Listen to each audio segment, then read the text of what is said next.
하나님이 일하십니다. 할렐루야. 하나님이 일하시기에 저와 여러분이 이 땅에서 오늘 교회로 우리가 주의 몸된 교회로 함께 할 수 있고요. 또 주님이 일하시기 때문에 이 예배는 사람들만의 모임이 아니라 하나님께서 만나주시고 하나님께서 회복시키시고 채우시고 새 힘 부어주시는 복된 시간임을 고백합니다. 오늘도 주의 말씀 나눌 때에 그 일하시는 하나님께서 성령 부어주시어서 말씀을 깊이 깨닫고 그 말씀 의지하며 살아가길 원합니다. 뉴스를 보다가 그런 한 장면을 보았습니다. 짧은 영상 같은 거였는데요. 어느 여자 연예인의 SNS에 있는 그 사진을 캡처해서 만든 일종의 그냥 짧은 이야기였습니다. 사진 속에는 한 여자 연예인이 티셔츠를 입은 모습, 이제 상반신만 캡처되어서 나와 있었고요. 그 아래에 글이 적혀 있었습니다. 그 글은 아마 그 SNS에 그 사진에 대한 이런 댓글들을 캡처한 것 같았어요. 그 글들 속에 이런 글이 있는 겁니다. 보기 좋은데 옷이 너무 짧은 것 같아. 다음에는 그 옷 입지 마라 라는 글이 붙은 거예요. 그 글을 그냥 지나치지 않는 사람들이 있습니다. 네가 뭔데 얘한테 이 옷을 입어라 저 옷을 입어라 상관하냐 라고 반박하며 누가 글을 올린 거예요. 그랬더니 앞서 그 옷이 짧으니 입지 마라 라고 글을 썼던 사람이 다시 글을 적습니다. 나는 그런 말 할 수 있는 사람이야 라고 글을 적습니다. 그리고 또 여러 공방들이 있었던 것 같은데요. 맨 아래에 그 사진의 주인이 되는 사람이 이렇게 글을 남기고 모든 사건은 종료가 되었습니다. 어떻게 남겼을까요? 우리 어머니세요 라고 글을 남긴 겁니다. 이해가 가십니까? 자기 엄마가 자기 딸을 보면서 야, 너 옷이 너무 짧다 그 옷 입지 마라 라고 댓글을 적었는데 그 사람이 엄마인지 아빠인지 누가 알겠어요. 그래서 또 다른 팬이 당신이 뭔데 이 사람한테 옷이 짧니 옷을 입어야 되니 말아야 되니 그런 말을 왜 하냐 이제 억한 감정에 그런 글을 올렸지만 알고 보니 그 글을 쓴 사람이 그 연예인의 엄마였고 자신의 말처럼 그런 말을 할 수 있는 사람이었던 거죠. 그렇습니다. 우리가 이 땅을 살아가면 막 참견하기 좋아하는 사람들이 있어요. 그런데 그럴 만한 권위와 자격이 없는 사람이 여러분에게 이래라 저래라 하면 어떤 마음이 듭니까? 불편한 마음이 듭니다. 그 글 속에 반박했던 사람처럼 당신이 뭔데 뭐 이래라 저래라 합니까? 라고 그런 반응들이 나오겠죠. 그런데 달라집니다. 전혀 모르는 사람, 나에게 그럴 자격이 없는 사람이 아니라 부모님이, 스승이 우리에게 이런저런 권면을 한다면 저와 여러분은 듣게 되겠죠. 물론 듣는다고 다 따르는 것은 아니라 하더라도 그 말을 쉽게 무시하지는 않습니다. 이 땅을 살아가면서 저와 여러분이 귀담아 들을 말들이 있고요. 또 누군가는 저와 여러분에게 그런 말을 할 자격과 권위가 있는 사람도 있다라는 겁니다. 그런데요, 이 땅에서의 부모, 자녀와의 관계, 스승과 제자와의 관계와 비교할 수 없는 아주 중요한 관계가 있습니다. 그건 바로 하나님 아버지와 그의 자녀된 저와 여러분의 관계. 또 우리는 하나님을 아버지라고 고백하지만 그 아버지를 넘어서서 그분은 우리의 주인이시고 왕이 되시는 분이시기에 믿음으로 살아간다라고 할 때는요, 저와 여러분은 그저 교회에 함께 잠깐 모여 돌아가는 생활이 아니라 하나님께서 오늘 우리에게 어떤 말씀을 주시나 귀 기울여 듣고 그 말씀 따라 믿음으로 살아가려 하는 그런 반응들을 보인다라는 것입니다. 만약 그게 없다면 들으려고 하지 않는다면, 들려진 말씀을 무시하며 살아간다면 그건 믿음으로 살아간다라고 말하기 어려운 것이죠. 물론 저와 여러분이 약해서 옳은 말인 줄 알지만 그 말씀에 온전히 따라가지 못하는 연약함은 있을 수 있습니다. 그러나 내가 연약하다라는 것과 그 말을 무시한다라는 건 전혀 다른 것이죠. 저와 여러분에게는 하나님의 말씀이 주어집니다. 그리고 그 하나님 말씀의 권위는 세상의 어떤 권위와도 비교할 수 없는 것입니다. 믿음으로 살아간다라는 것은 그저 주일에 교회에 함께 잠시 모였다가 흩어지는 것을 가지고 믿음으로 살아간다라고 하는 것이 아니라 함께 모여서 하나님 말씀을 귀 기울여 듣고 그 말씀 때문에 위로도 얻고 소망도 얻고 또 하나님 뜻을 깨달아서 이렇게 살아야 하는 거구나 돌이키고 결단하는 그런 반응들이 주어지게 된다라는 겁니다. 그런데 이런 믿음의 삶 속에서 우리의 온전한 고백, 하나님 우리의 주인이십니다.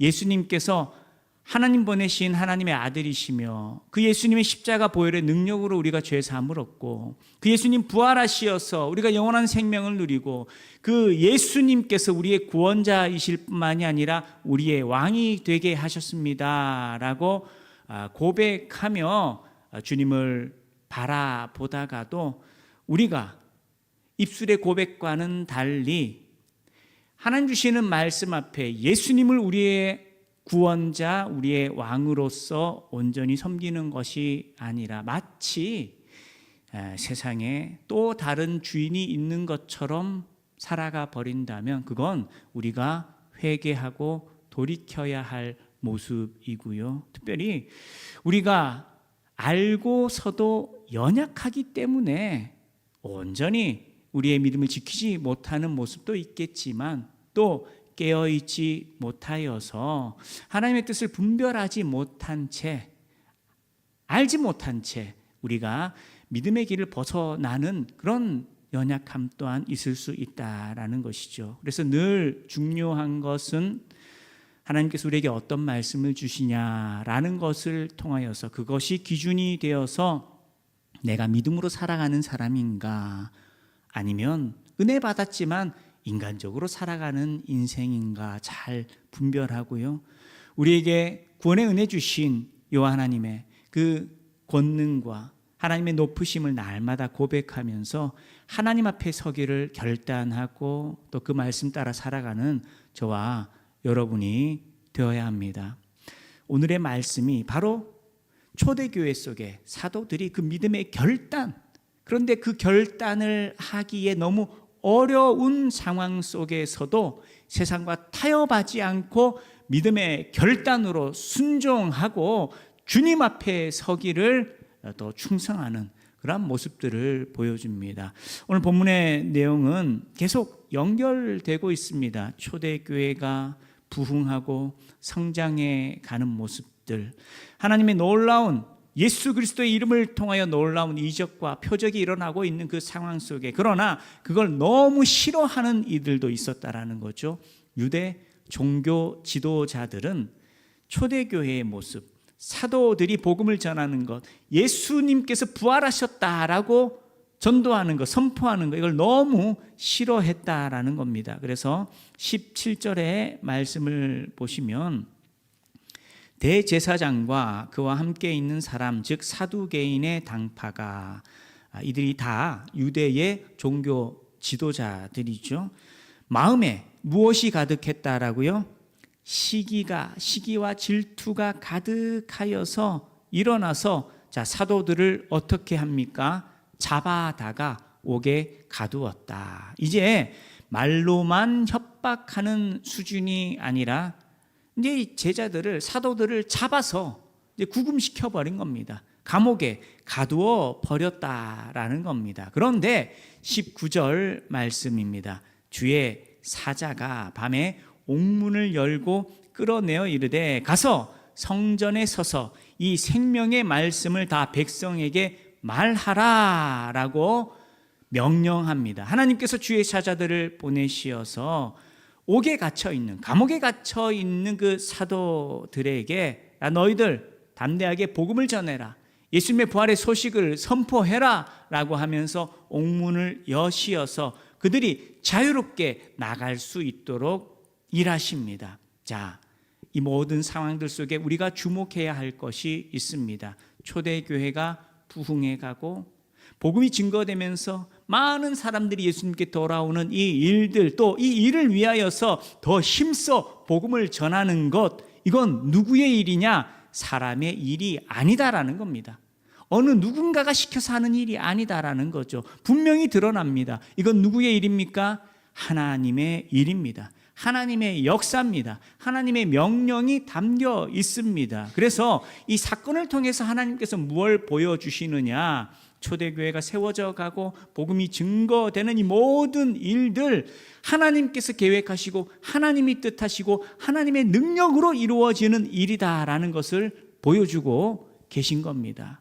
그래서 우리가 오해하지 말아야 할 것이, 예수님 믿는 사람들이 이렇게 억울한 일을 당하면 감옥에 갇혀 있다가도 천군 천사가 와서 옥문을 다 열어주고, 예수님 믿는 사람은 아파도 다 곧바로 치유되고 어려움 속에 늘 다시 이겨내고 원수들이 당장의 눈앞에서 꼬그라쳐 버리고, 그런 하나님의 일하심을 우리가 기대하느냐? 그걸 말하려고 한 것은 아닙니다. 초대교회 속에 박해가 있었고요, 이제 좀 뒤에 나오겠지만 스데반 집사님은 순교를 당하시기도 합니다. 어려움을 겪고 그것 때문에 손해를 보고 그것 때문에 육체가 약해지거나 또 목숨을 잃는 일까지도 있기도 하다라는 것이죠. 그러면 이 사건을 통해서 하나님께서 강조하고 싶으신 것은 초대교회가 세워져 가는 것, 교회가 일어서는 것, 복음이 선포되는 것이 하나님의 주권 가운데 하나님의 뜻이 이루어지는 것이다 라는 것을 이적으로 보여주시고 증명하시는 그런 일이 된다라는 겁니다. 그래서 처음 교회가 세워지고 성장해 가는 그 상황 속에 예수님의 부활의 소식을 담대하게 전하던 이 사도들이, 또 수많은 성도들이, 제자들이 잡혀가고 옥에 갇혀 있는 그 모습 때문에 당장에 불안해하고 염려하고 요동하는 것이 아니라 하나님께서 옥문을 여시고 그들에게 복음을 담대하게 전하라고 명령하시는 이 모습들을 통하여서, 눈에 보이지 않지만 하나님께서 살아계셔서 하나님께서 역사를 주관하시고 하나님께서 이 일의 주인이 되시는구나. 유대 땅에 이 땅을 다스리는 권세와 권위를 가지고 있는 그들이지만, 그리고 그들이 세상을 움직일 것처럼 보이고 있지만, 그러나 하나님이 주인이시다, 하나님이 일하신다, 하나님의 권능으로 하나님께서 자신의 뜻을 이루어 가신다라는 것을 경험케 하시는 겁니다. 그리고 이것은 교회가 처음 세워져 가고 부흥해 가는 이 시기 속에 너무나 중요한 의미가 담겨 있기 때문에 하나님께서 이러한 방법으로 일하신다라는 거죠. 지난주에는 어떤 말씀이 나눠졌죠? 하나님의 것을 하나님께 온전히 드리는 것이 아니라 아나니아와 삽비라가 자신의 것을 감춘 채 자신들이 마치 믿음이 있는 사람인 것처럼 사람에게 더 잘 보이려고 속이는 자가 되어서 하나님의 심판을 받죠.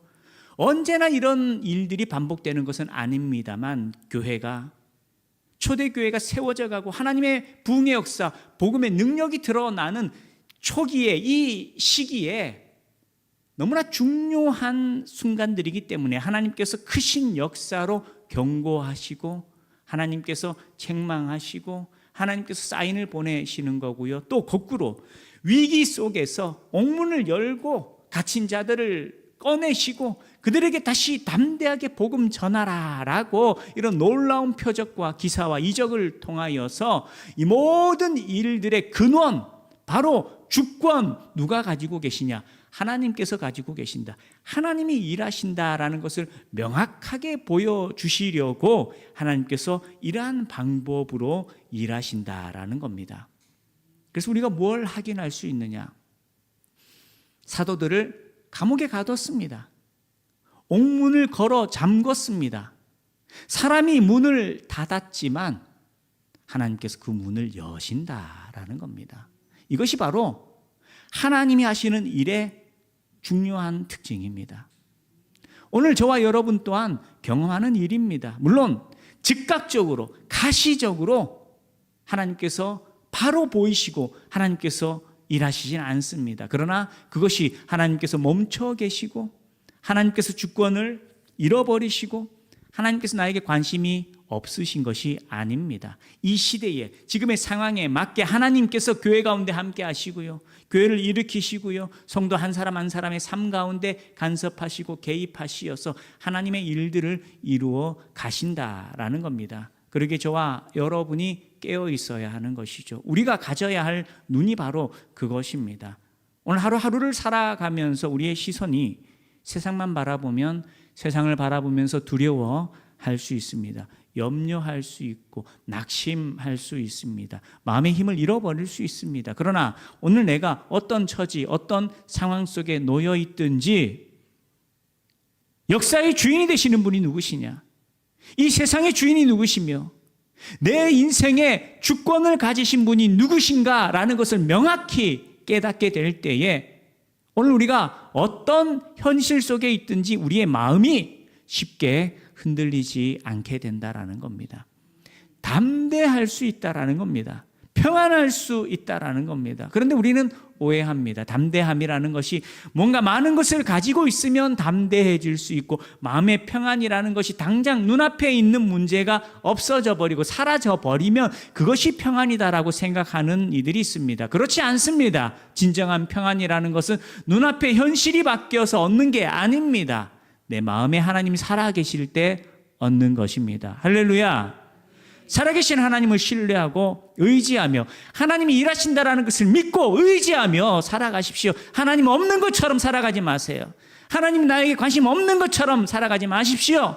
하나님께서 살아계시고 그 누구보다 하나님 나를 사랑하시고 저와 여러분에게 하나님께서 관심을 가지고 계시고 또 저와 여러분을 통해서 이 오늘 교회를 통해서 하나님께서 자신의 일을 행하시기를 뜻하셨고 계획하셨고 준비하셨고 일하고 계십니다. 우리가 하나님의 말씀에 귀를 기울일 때에 기도할 때에 우리는 그걸 체험하고 누리게 되는 겁니다. 그런데 말씀에 관심을 가지진 않은 채 세상만 바라보고 기도하지 않은 채 내 능력만 바라보면 자꾸 염려가 됩니다. 불안해집니다. 혹은 원망합니다. 불평합니다. 왜 하나님 일하시지 않냐고 거꾸로 물어야 됩니다. 너는 뭘 일했냐고. 하나님은 일하고 계신데 너는 무엇하고 있냐고 오히려 하나님께서 우리에게 물으신다라는 겁니다. 여러분 하나님 말씀에 귀를 기울이고 기도하시면은요 경험합니다. 어떻게 교회가 2000년 동안 그 수많은 핍박과 고난 가운데 이어져 왔겠습니까? 세상이 한국 교회를 욕합니다. 그렇다고 한국 모든 교회가 다 썩어 문드러져서 문을 닫아야 될 상황입니까? 그렇지 않습니다. 그릇된 이들도 없지 않겠지만 아직도 수많은 이들이 주님 앞에 말씀 붙들고 기도하면서 소망을 하늘에 두고 영원한 하나님 나라를 꿈꾸며 자신에게 주어진 사명 감당하며 주님을 따르기에 하나님의 일하심을 누리기에 경험하기에 하나님께서 이 땅의 교회를 허락하신 겁니다. 우리 오늘 교회도 그런 교회임을 믿고 고백합니다. 하나님이 일하십니다. 교회 가운데 함께 하시어서 하나님이 일하십니다. 여러분의 인생 가운데 함께 하시어서 중요한 것은요 하나님께서 멈춘 것이 아니라 내가 멈추어 있을 때 하나님께서 멈춘 것처럼 여겨진다라는 겁니다. 여러분 멈춰 있습니까? 일어나십시오. 깨어나십시오. 말씀에 귀를 기울이고 기도하십시오. 그럴 때 하나님의 풍성한 역사를 놀라운 하나님의 일하심을 우리가 경험할 수 있게 된다라는 겁니다. 할렐루야. 제자들은 깨어 있었습니다. 기도하는 사람들이었습니다. 그렇기 때문에 하나님께서 그런 기적도 보이시는 겁니다. 그리고 그들이 깨어 있었고 말씀에 귀를 기울이고 기도하는 사람이었다라는 걸 너무나 명확하게 볼 수가 있죠. 오늘 말씀 29절 말씀에도 29절까지 가기 전에 어떤 일들이 일어납니까? 갇혔던 이들이 풀려나게 됩니다. 그런데 가두었던 사람들이 놀라는 겁니다. 분명 가둬놨는데 제자들이, 사도들이 없는 거예요. 그들이 나가서 복음을 전하고 있는 겁니다. 어떻게 이런 일이 일어났는지 이해할 수는 없지만 계속해서 강조합니다. 복음 전하지 마라. 예수님 부활하셨다라는 거 그거 더 이상 얘기하지 마라. 그러나 29절 그 얘기를 듣는 베드로와 사도들이 어떻게 고백하죠? 자, 29절 함께 읽습니다. 시작.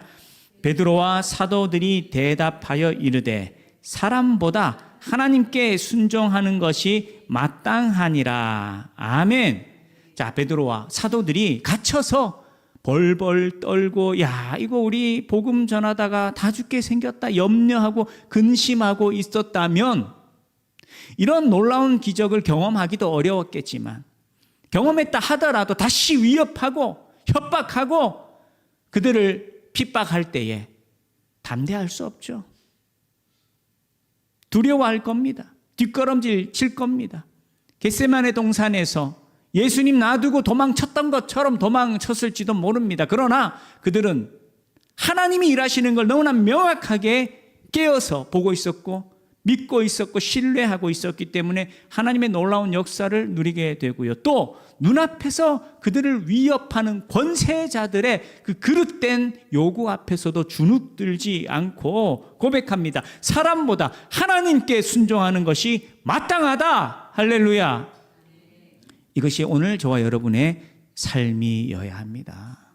사람보다 하나님께 순종하는 것이 마땅하다.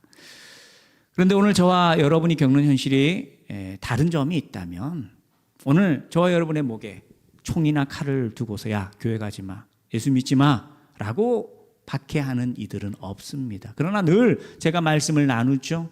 겉으로 보이는 위협 또한 우리에게 큰 고난이겠지만 지금 이 시대에 있어서 우리에게 더 큰 위협은요, 외형적인 박해가 아닙니다. 우리의 내면 안에서 일어나고 있는 영적 전쟁이 더 심각하고 위협적이다라는 거죠. 오히려 교회는 눈에 보이는 박해 앞에서는 순종하면서 싸워냈습니다. 그런데 교회가 언제 무너지나요? 이 영적 전쟁, 내면으로 들어오는 유혹과 시험과 이런 갈등 앞에서 무너져 버린다라는 겁니다. 그래서 우리는 똑같은 고백입니다. 사람보다 하나님께 순종하는 것이 마땅하다라는 동일한 고백을 가지고서 우리는 어떻게 적용해야 될까요? 하나님께 순종하지 못하게 하는 그 어떤 것, 그것이 나에게 있지 않나. 우리에게 있습니다. 무엇이 있을까요? 이 땅을 살아가면서 하나님 말씀 앞에 서는 것이 아니라 사람 앞에 서게 되면, 육신이 앞서게 되면 하나님 주신 감동에 이끌려 살아가려 하는 것이 아니라 쾌락에 이끌려 살아가고자 하는 마음이 생깁니다. 기분 좋은 것, 그게 행복이다라고 여기고요. 잠깐 만족이 됩니다. 여러분, 쾌락이라는 게 쉽게 볼 것이 아닌 이유가요, 그게 나에게 만족을 주는 것처럼 여겨집니다. 문제는 뭘까요? 잠깐인데 그 지나버리면 다 잊혀져 버리는 건데 그것이 마치 나에게 영원히 주어지는 것처럼 속는다라는 겁니다. 그래서 잠시 흘러간 그 쾌락에 대해서 우리는 다시 욕구를 가지는 거죠. 다시 그 쾌락을 얻으려고, 육신을 통하여 만족을 얻으려고 우리가 애쓰고 발버둥 치게 된다라는 겁니다. 여러분, 그런데 그 하나님 주시는 거 아닙니다. 하나님 주시는 삶 속에 기쁨이 없다, 즐거움이 없다, 그런 의미가 아닙니다. 내 몸을 통하여서 내가 얻고자 하는 것과 비교할 수 없는 하나님 주시는 감동이 있습니다. 하나님 주시는 즐거움이 있습니다. 하나님 주시는 기쁨이 있습니다. 그걸 경험하고 누리는 사람들은 더더욱 갈망하게 됩니다. 어떻게 해요? 하나님 은혜 주세요. 하나님 주시는 큰 만족이, 하나님 주시는 기쁨이 우리 속에 차고 넘치게 해주세요. 그래서 신앙의 연륜과 경륜이 쌓여져 갈 때에 변화가 주어지는 겁니다. 어렸을 때에, 젊었을 때에 세상 좋아 보여서 그거 얻으려고 애쓰고 발버둥 치고 또 힘을 내던 시절들이 있었지만 경험하는 겁니다. 하루하루 하나님 주신 그 은혜 속에, 그 감동 속에 기쁨이 있고 깊이 스며드는 만족이 있고 채워지는 것. 세상의 것은 그 순간은 다 가진 것 같지만 지나가 버리면 오히려 속이 더 비워져 버려서 공허해져 버려서 이 사람이 견디기 힘들어져 버리거든요. 그러니 더 큰 자극을 가지고서 계속 도파민을 유지해 가려고 그렇게 애쓰지 않습니까? 그런데 하나님 주시는 은혜의 감동이라는 것은 깊이 스며듭니다. 잔잔하게 주어지는 것 같지만 그 속에 평안이 있고 감사가 있고 만족이 있어서 그래 믿음으로 살면서 하나님 주신 은혜를 얻어야지라고 고백하게 된다라는 겁니다. 뿐만 아니라 당장의 어떤 만족이 아니라 하더라도 세상 속에서 또 누리고자 하는 것이 있습니다. 성공하고자 하는 것, 세상 속에서 성공하고자 하는 것. 이 모습은 오히려 믿음 없는 사람들이 볼 때는 참 선하고요 올바른 것처럼 보일 수 있습니다. 당장의 쾌락이 아니라 어쩌면 당장의 어려움을 이겨내고 견뎌내면서 수고하고 땀 흘려서 어느 지위에 도달한다. 여러분, 그것이 얼마나 많은 사람들에게 선한 영향력을 미치는 것처럼 보일 수 있습니까? 그런데 우리가 잘 분별해야 됩니다. 그저 내 몸이 잘 먹고 잘 사는 것이 성공이 아니라 저와 여러분은요, 성령의 인도하심을 따라서 우리가 수고하고 노력하지만 그것이 내 육신만을 위하여 애쓰는 것이 아니라 믿음으로 살아가기 위하여서 하나님 나라 위하여서 복음 위하여서 순종하고 충성하는 일이 될 때에 그것이 우리가 더 깊이 누리는 성공이고 그것이 하나님께 자랑할 수 있는 성공이 되고 그것이 우리가 누릴 수 있는 내 영혼이 누릴 수 있는 온전한 성공이 된다라는 겁니다. 주변 지인분들 중에 그런 분들이 가끔 있습니다. 탁월한 지식과 능력과 그리고 부유함까지 누리면서 또 신앙생활 잘 하시는 분들이 있어요. 그런데 그런 분들의 특징이 뭐냐? 자기가 누리고 가지고 있는 것에 별 관심이 없어요. 그래서 선교하는 일에 애쓰고요. 복음 전하는 일에 애씁니다. 그런데 하나님께서 그 마음과 중심을, 그 마음의 자세를 아셔서 그런 건지 높이 쓰시는 겁니다. 더 부유하게 하시고 더 높은 지위에 오르도록 일하시는 것을 볼 때가 있습니다. 참 놀랍습니다. 그런데 알지 못하는 사람들은 야, 저 사람 실력이 좋아서 저렇나 보다 라고 말할지 모르겠지만 아는 사람들은 고백하죠. 야, 정말 복음만을 위해서 지금 누리고 있는 것에 대한 미련 없이 오직 주의 영광 위하여 살아가는 인생이다 보니 하나님께서 저렇게 일하시는구나. 그 가정 가운데도 은혜 주시고 자녀들도 복되게 하시어서 존귀케 하시는구나 고백하게 된다라는 거죠. 오늘 저와 여러분이 이 땅에서의 성공과 만족이 아니라 성령께서 이끄시는 삶이 되어서 우리가 사람에 이끌린, 육신에 이끌린 삶이 아니라 하나님께 이끌리는 거룩한 인생 되기를 축복합니다. 뿐만 아니라 외로움과 상처와 이 아픔, 즉 감정이죠. 당장에 이 몸을 만족시키는 것뿐만이 아니라 우리 사람의 감정이라는 것이 나를 이끌 때가 있습니다. 그런데요, 외로움과 상처와 아픔이라고 하는 감정이 내 주인이 되면 그 인생은요, 그릇될 수밖에 없습니다. 그러나 비록 외로움이 있을 수 있고 상처가 있을 수 있고 아픈 마음이 주어지는 상황이라 하더라도 감정에 이끌리는 것이 아니라 말씀에 이끌릴 때 그 인생에 온전한 치유와 회복과 기쁨과 만족이 주어진다라는 것을 잊지 않아야 됩니다. 두려움 또한 마찬가지입니다. 인생을 살아가며 두렵게 되면 분별을 잃어버립니다. 그런데 우리는 어떤 인생이냐? 두려움에 이끌려 살아가는 인생 아닙니다. 내 몸이 전무면 여러분 이 세상이 돌아가는 상황 보십시오. 온통 두려워할 것밖에 없습니다.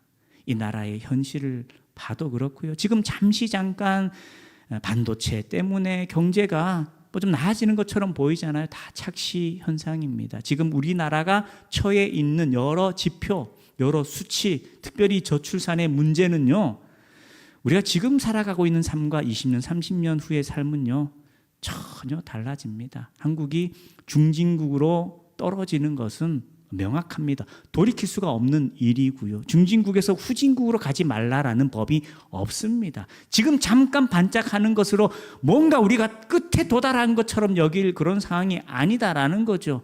세상의 기운은 어떻습니까? 지금 유럽 같은 경우에는요, 40도, 50도까지 올라가서 벌써 10,000명이 넘는 사람들이 더위 때문에 죽었다라고 그런 소식을 듣습니다. 우리나라는 예외일까요? 우리가 바라보고 있는 이 세상의 현실이라는 것이 육신이 전부라고 한다면 염려하고 근심할 것 참 많습니다. 그러나 오늘 저와 여러분은요, 세상에 어떤 현실 속에 있느냐가 아니라 우리는 소망을 품고 살아갑니다.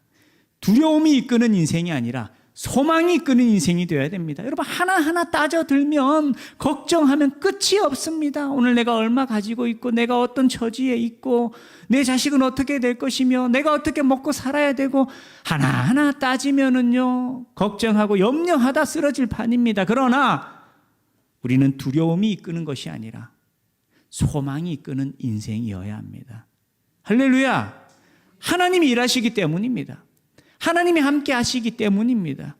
그래서 교회 2000년 역사를 보면 여러분, 지금과 비교할 수 없는 전쟁과 기근과 여러 고난과 위기의 상황 속에서도 하나님께서 교회 가운데 일하셨습니다. 그 하나님께서 오늘 저와 여러분이 섬기는 하나님이시고, 그 하나님께서 오늘도 동일하게 우리 가운데 역사하시고 함께 하십니다.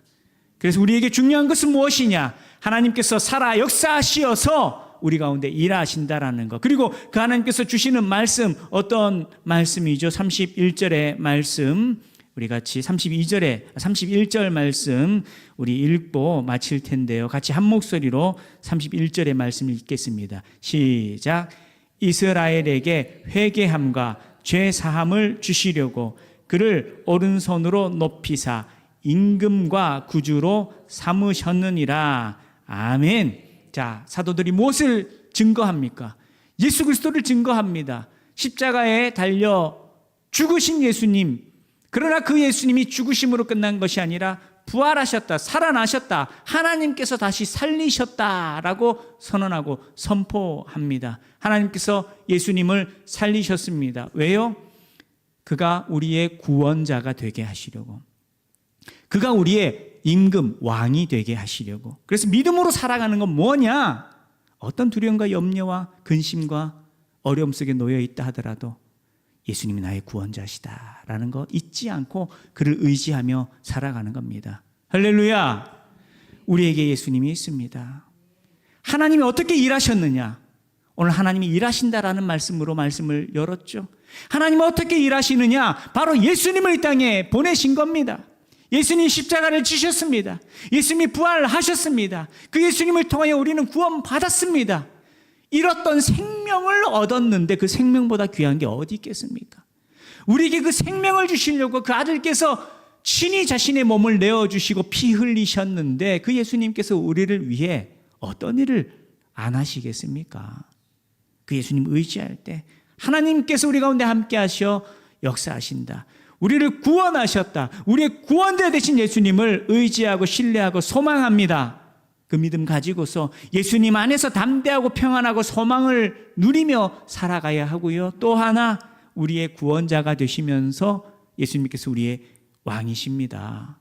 그래서 믿음으로 살아간다라는 것은요, 우리가 예수님을 의지하며 살아가되 예수님을 따르고 섬겨야 하는 겁니다. 오늘 교회가 그 예수님을 의지하여서 우리가 그 어떤 위기와 어려움 속에 있다 하더라도 십자가 붙들고 소망 잃지 않고 담대함으로 주님을 따르는 주의 몸된 교회가 되고요. 또 우리에게 생명 주신 그 예수님께서 우리의 주인이시다라는 것을 고백하면서 그 예수님 섬기며 살아가기를 결단하고 그것을 기뻐하고 감사하며 주님을 따르는 우리 오늘 교회 될 수 있기를 주님의 이름으로 축원합니다. 또 주신 말씀 기억하시면서